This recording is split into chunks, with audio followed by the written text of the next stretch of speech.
Before we get started, if you're enjoying this content, you can do us a favor by subscribing to our YouTube channel and ringing the bell. That'll let the algorithm know that you like this content and it will help us produce more. With iOS 14.5, I think that's something that's really changing the e-commerce game where it's not about just pumping money into ads anymore. Welcome to Honest Ecommerce, a podcast dedicated to cutting through the BS and finding actionable advice for online store owners. I'm your host, Chase Clymer, and I believe running a direct-to-consumer brand does not have to be complicated or a guessing game. On this podcast, we interview founders and experts who are putting in the work and creating real results. I also share my own insights from running our top Shopify consultancy, Electric Eye. We cut the fluff in favor of facts to help you grow your e-commerce business. Let's get on with the show. Hey everybody, welcome back to another episode of Honest Ecommerce. I'm your host, Chase Clymer, and today I'm welcoming to the show the co-founder and CEO of Sunday Citizen, a brand committed to making the world's softest bedding. Mike, how you doing today? Good, Chase. Thank you for having me. Yeah, this is going to be a fun one. You've got a pretty unique story here, so I'm interested to dive in. So take me back. You worked as an investment banker for some time. When did you decide to kind of turn down or quit, which some would say is a pretty decent job, to just go hustle and be an entrepreneur? Yeah. So, for me, I saw banking as a great experience. It was something where I knew I would learn a lot during those years, but pretty much I knew before even going in that it was a temporary thing. I almost saw it like as an MBA, where I was going there to learn, but I always knew that my passion was on entrepreneurship, starting something of my own. And that's why I went into banking with a different mentality. It wasn't necessarily going there to build a career, but going there to learn as much as I can. And that's what I did, I was there for a couple of years. And when an opportunity presented itself, I jumped and then started to pursue it. Absolutely. And after you left banking, you had a few ventures, it seems. You want to give us a kind of a quick synopsis of what your first venture was like?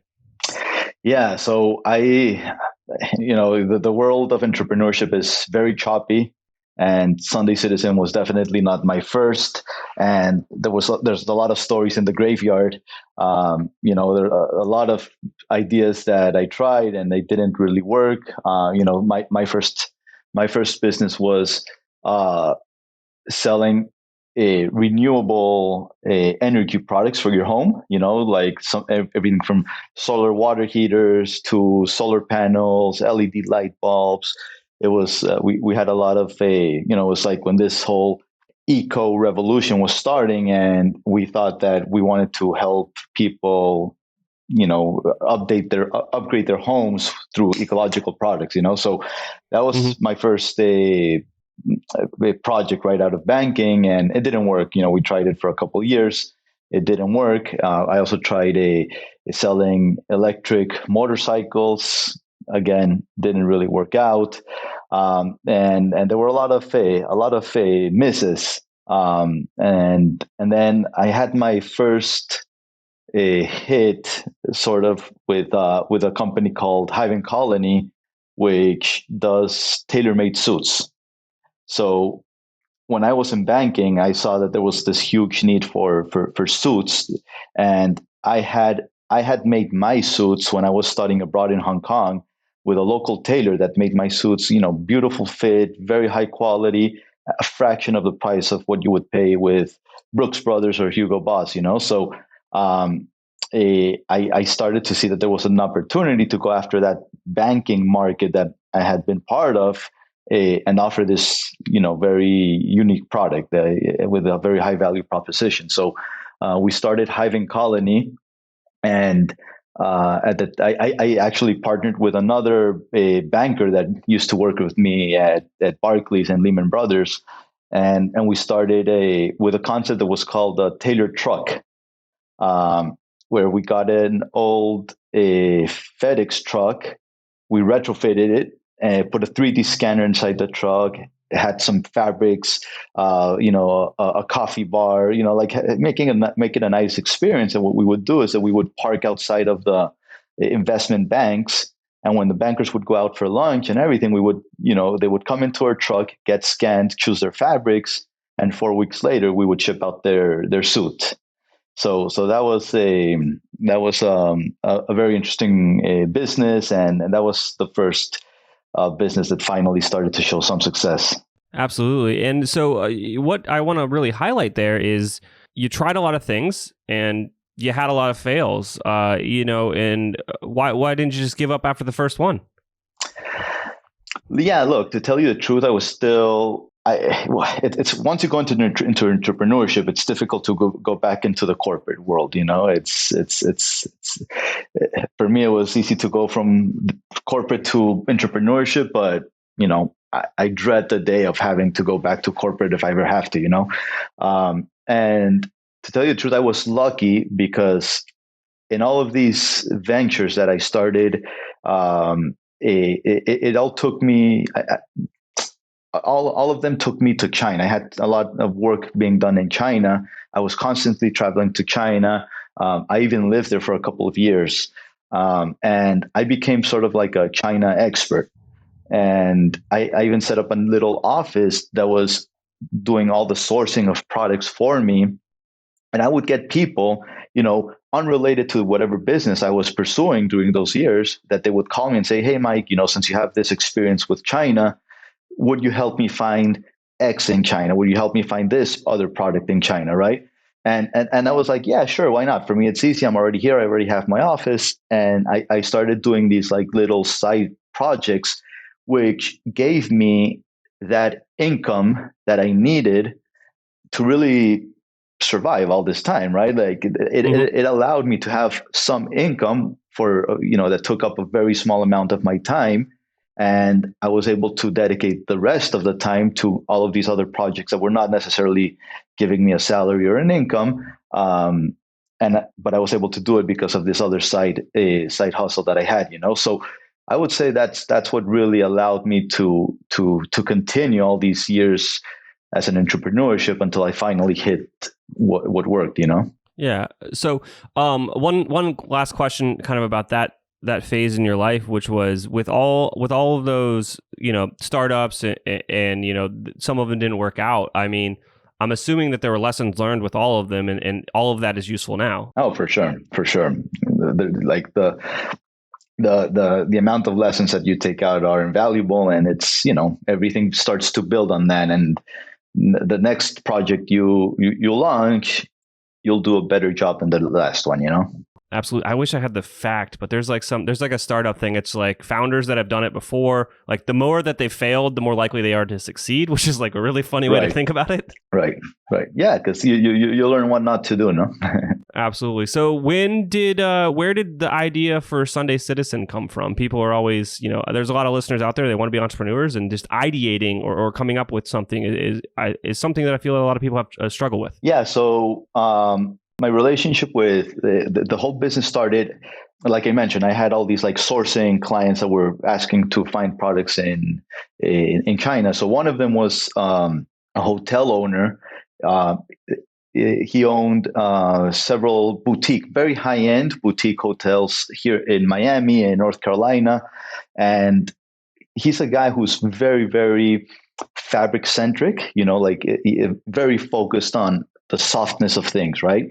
And with a lot of attention to detail. And he came to me with a problem, which was that for his hotels, he was not able to find a blanket that was both, machine washable, hotel, use friendly, but at the same time that had that softness, right? Everything that he found soft to his liking was too delicate. It had to be dry cleaned or whatever. So he came to me with this project, and that's when,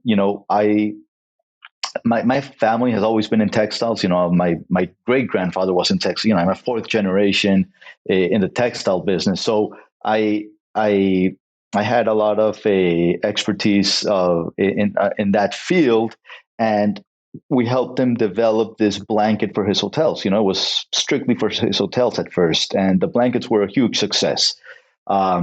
This blanket is actually still being sold in our website.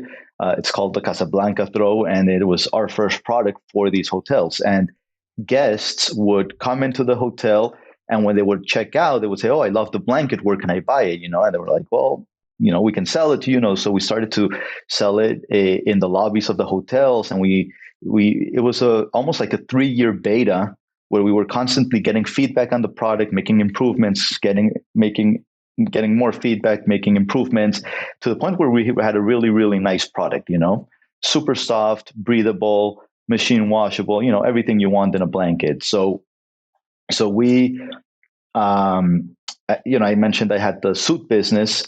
The business was doing well, but I had some problems with my business partner, and he sort of forced me out of that business. So I was looking for a new project, and that's when we approached this hotel owner. His name is Michael, and we said, "Hey, let's partner together." Actually, it was me and my wife, because my wife is my CMO. Her background is also on branding, marketing. So we approached him and said, "Hey, let's get this. We have a great product now. Let's take it nationwide." So his background before the hotels had been on, he had a very big brand that he sold to Black & Decker, and the way he had grown that business was by going to wholesale, trade shows and everything.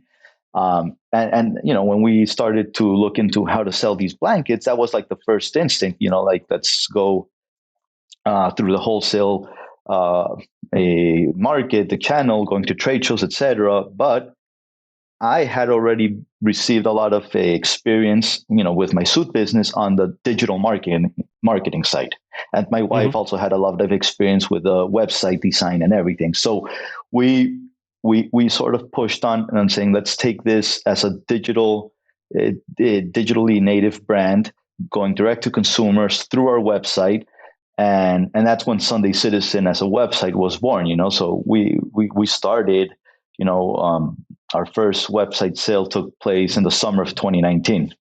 And at first it was only blankets, that was our first collection launch. Absolutely. So I know that people are going to be mad if I don't ask this. How did you find those first sales online? You obviously you figured out, you're like, we're onto something here with everyone giving you that awesome feedback from the boutique hotels.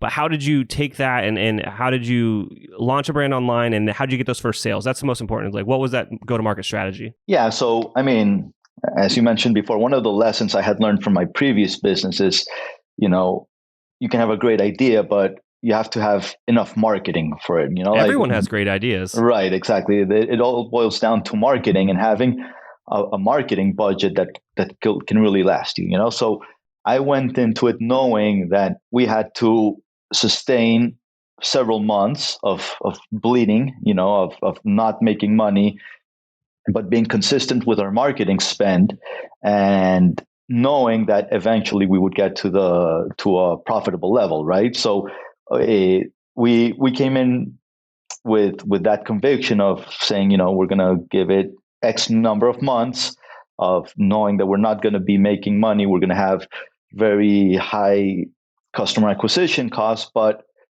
eventually we'll get to where we need to. And so we started, at the beginning we were, paying ridiculous amount. We started basically mainly through, so our store is on Shopify, and all our marketing was being directed mainly to Facebook, Instagram, and Google. No, at the beginning, our customer acquisition costs were extremely high, but we started to see a very good trend. Even though we were being very unprofitable at the customer acquisition level, we started to see that the return rate was very good of our customers.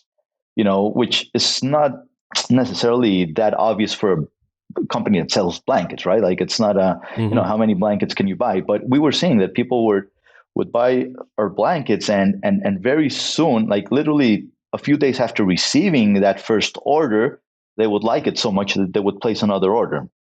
And we started to see that there was this very good loyalty to the product. A lot of people were referring their friends to us. And so even though we were still unprofitable at a CAC basis, we started to see all the right trends and behavior in our customers to give us that conviction to basically push hard ahead with marketing to the point where our customer acquisitions cost kept going lower month over month, and eventually we were running a profit. So that's once we got to that level, that's when we really started to push on our advertising. Yeah, and this was 3 years ago, right? Which, for those that aren't following along with like the way that customer acquisition costs are going, the pandemic just skyrocketed customer acquisition costs. So the next question, you don't have to give me the exact numbers, but could you share a range of like what you were budgeting for kind of these spends monthly, just so people can understand how expensive it is to build a brand that way? Yeah, when we first started, we were committing at least, I believe it was about $10,000 a month of just consistently trying different strategies, but committing to that amount of ad spend. Yep. Once the pandemic, once we started to see that a positive return on investment on our ad spend, that's when we really started to ramp it up. But we did have that commitment for a while until we got there, no? Oh, absolutely. I tell people all the time, startups, that you can build a brand still with paid marketing, but it's expensive and you have to commit. And I'm very thankful that you kind of shared the honest truth there. It's like, it didn't work for the first couple months. Oh, and, no. It's an iterative approach. I would say it took 6-7 months until we got to the point where our LTV CAC ratio made sense. Yeah, you got to get the flywheel started, which is exactly. It takes, especially when you're going from ground zero. There's no organic traffic to really help you out. Right. And that so yeah. But again, it took all those lessons learned from other business for me to go into this knowing, and we knew what the budget was beforehand, and we went in with all that conviction. If you're struggling with scaling your sales, maybe Electric Eye can help. Our team has helped our clients generate millions of dollars in additional revenue through our unique brand scaling framework.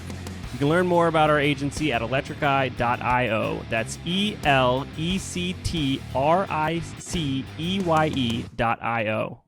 Mesa is the expansion pack for your Shopify store to level up your brand. By turning all your apps into your business epicenter, Mesa can help lighten your workload and tame the day-to-day chaos of running your store. Join successful brands like Mudwater, Chubbies, and Golden to learn how to use clever workflows to get more done without more overhead. Whether you need to order details in Google Sheets, products added on Etsy, or customer information updated in your CRM, Mesa connects your data where it's needed most. To put it quite simply, Mesa is a better way to work. Browse pre-made templates for Shopify's most popular apps to get your first automation up and running in minutes. Search Mesa, that's MESA, in the Shopify App Store and download the app today. Is your store holiday ready? Now is the time to make sure you and your team are prepared for the busy season ahead. Gorgias, an omni-channel help desk built for e-commerce, has machine learning functionality that takes the pressure off small support teams and gives them the tools to manage a large number of inquiries at scale, especially during the holiday season. Gorgias combines all your different communication channels like email, SMS, social media, live chat, and even phone into one platform and gives you an organized view of all your customer inquiries. Their powerful functionality can save your support team hours per day and makes managing customer orders a breeze. Merchants can close tickets faster than ever with the help of pre-written responses integrated with customer data to increase the overall efficiency of customer support. Their built-in automations also free up time for support agents to give better answers to complex product-related questions, providing next-level support, which helps increase sales, brand loyalty, and recognition. Eric Bandholtz, the founder of Beard Brand, says, "We're a 7-figure business, and we have essentially one person on customer support and experience. It's impossible to do it without tools such as Gorgias to help us innovate." Learn how to level up your customer support by speaking to their team. Visit gorgias.grsm.io/honest. Mention this podcast when you sign up to get 2 months free. That's gorgias.grsm.io/honest. Our partner Rewind can protect your e-commerce store by automatically backing up your business-critical data. Rewind should be the first app you install to protect your store against human error, misbehaving apps, or collaborators gone bad. It's like having your very own magic undo button. Trusted by over 100,000 businesses, from side hustles to the biggest online retailers like Knix, Paul Mitchell, and Pampers. Best of all, visit rewind.com/honest-ecommerce to get your first month absolutely free. That's rewind.com/honest-ecommerce. Getting an online business off the ground isn't easy. So if you find yourself working late, tackling a to-do list that's a mile long with your fifth cup of coffee by your side, remember, great email doesn't have to be complicated. That's what Klaviyo is for. It's the email and SMS platform built to help e-commerce brands earn more money by creating genuine customer relationships. Once you set up your free Klaviyo account, you can start sending beautiful, branded messages in minutes thanks to drag-and-drop design templates and built-in guidance. And with e-commerce specific recommendations and insights, you can keep growing your business as you go. Get started with a free account at klaviyo.com/honest. That's KLAVIYO.com/HONEST. So you mentioned earlier that your co-founder and CMO is your wife. I feel like that's got to be an interesting dynamic. Do you have anything to kind of share there? Yeah. You know, it's better than it sounds. Actually, it actually works. I mean, it's got its challenges, you know, because all of a sudden we'll find ourselves still talking over business during dinner time. And, you know, we have to say it becomes like this constant work environment where we had to learn on how to separate that, no, and saying, okay, you know, we disconnect from work and our family time begins, you know, but at the same time, it was also, we're both on the same page, right? So for example, when the business started, we were developing so many products, and you know, we were not going to a factory and saying, "Hey, show me your products, and I'll choose some colors and I'll place an order." We were co-developing products. You know, we were engineering products from the ground up. You know, from the yarn all the way to the finished product. So this was a very, very intensive. It forced us to be very, very hands-on with the factories, and I had to be spending a lot of time in China for this, right? So my wife, you know, since she's on board, she understood what the business needed, you know, she agreed to actually move the family to China. We moved there to Shanghai with our two toddlers at the time. You know, we had two, like a newborn, actually she was 3 months old, and the toddler to China, you know, which not a lot of wives will agree to. It's definitely a challenge, but yeah, you know, we were all on board to making this business work and to do what it takes. So we moved to China, we moved to Shanghai, and we were there basically until January of 2020, but pretty much right before the pandemic. We got lucky because it was Chinese New Year, so we left China before COVID started because of Chinese New Year. We went on vacation. You know, we just took like 2 luggages with us. We left everything in the apartment. And boom, that's when COVID hit. And we haven't been able to go back to China since then. That's wild. We left everything in the apartment, yeah. Well, luckily you've got connections there that can help keep things going. Yeah, we had to send somebody to pack our things and FedEx them, you know. Absolutely. So you guys have had a wild ride. You're doing very well now. Is there anything that happened kind of, you know, a mistake or something that you kind of want to tell everyone else to avoid, any of our listeners, or maybe vice versa? There's like a huge win that you're like, we did this and it worked out really well for us. Yeah. So I think for us, you know, focus on the wins where we're good at our marketing, but we really think that our strongest, you know, our strength is product, you know, like our focus on product development, product quality. For us, it really is product first. So we were able to develop a lot of products very quickly. Which allowed us to go, you know, like I mentioned before, we launched only with blankets. And then we thought to ourselves, okay, you know, this idea of soft, easy care, cozy experience that we have in the blankets, let's bring this experience to your whole bed, to your home. So we focused on developing the whole collection, going into the comforters, pillows, bed sheets, duvet covers. We got into loungewear, robes, cardigans, hoodies, etc. You know, we launched the loungewear collection, and our marketing tagline was "Made to Stay In," and this was I'm telling you, 3 months before the pandemic. So all of a sudden, we had this great collection of products that as people started to stay more home, invest more in their homes, that's when our products really, they really resonated. And we like to think that our product is not so much a decorative piece for your bed.